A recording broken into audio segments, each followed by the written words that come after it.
अस्सलाम वालेकुम। आज मैं आपको बनाना सिखाऊंगी पाव भाजी मसाला। पाव भाजी मसाला जब तक परफेक्ट मसालों में ना पके तो मज़ा नहीं आता। तो परफेक्ट मसाले यही है जो आप पूरा साल सेव करके रखेंगे, खराब बिल्कुल नहीं होगा। तो मसाला बनाने के लिए हम लेंगे 2 टेबल स्पून सूखी मेथी, 2 टेबल स्पून सौंफ, 8 टेबल स्पून सूखा धनिया, 6 टेबल स्पून जीरा, 1 टेबल स्पून ब्लैक पेपर और ये 7-8 ये लौंगे, सेरेमन 3-4 स्टिक, 4 छोटी इलायची, बड़ी 2 इलायचियाँ और ये तेज़पात 5-6 और 4 चम्मच हम लेंगे ये रेड चिली। तो सबको हम रोस्ट करेंगे पहले।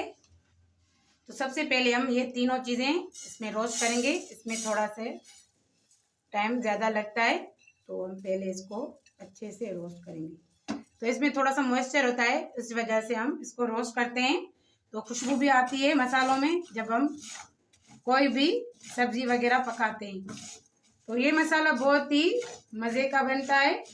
फ्लेम को बहुत ही कम रखना है, अच्छे से रोस्ट करना है। जैसे इसका थोड़ा सा कलर चेंज होता है तो फ़ौरन से हम ये मसाले इसमें ऐड कर देंगे। तो आजकल ये सर्दियों की वजह से या बरसात की वजह से भी इसमें मॉइस्चर आ जाता है मसालों में, तभी हम इसको रोस्ट करते हैं ताकि ये पूरा साल अच्छे से चले। और ये मसाला आप तवा पुलाव, पनीर पुलाव, पनीर सब्ज़ी बहुत ही चीज़ों में डलता है, खुशबूदार मसाला। और फ्लेम को अभी हम बंद कर देंगे। हल्की सी ये महक उठी है मसालों की, तो अभी हम इसको निकाल लेंगे, ठंडा करेंगे, फिर मिक्सी जार में इसको पीस लेंगे। इस तरह से आप किसी बड़े बर्तन में डाल के ठंडा कर लें अच्छे से। तो मिक्सी जार में हम पीस लेंगे इन मसालों के साथ। इसके लिए हम लेंगे 3 टेबल स्पून आमचूर पाउडर, 1 टेबल स्पून लाल मिर्च, 1 टेबल स्पून हल्दी, 1 टीस्पून नमक और 1 टीस्पून ब्लैक नमक। तो हम इसके साथ ही पीस लेंगे जिससे हमारा मसाला परफेक्ट बने। तो मिक्सी जार में थोड़ा थोड़ा सा करके इसको बिल्कुल फाइन पीस लेंगे हम। और ये ड्राई मसाले भी इसमें ऐड करेंगे।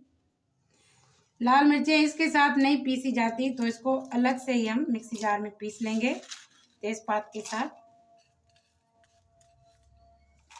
पाव भाजी मसाले के लिए हमने सारे मसाले पीस लिए हैं और ये कलर भी परफेक्ट आया है, यही हमें चाहिए मसाले। सारे मसालों को मिक्स करना है, जैसे ये सारे मसाले मिक्स हो जाएं।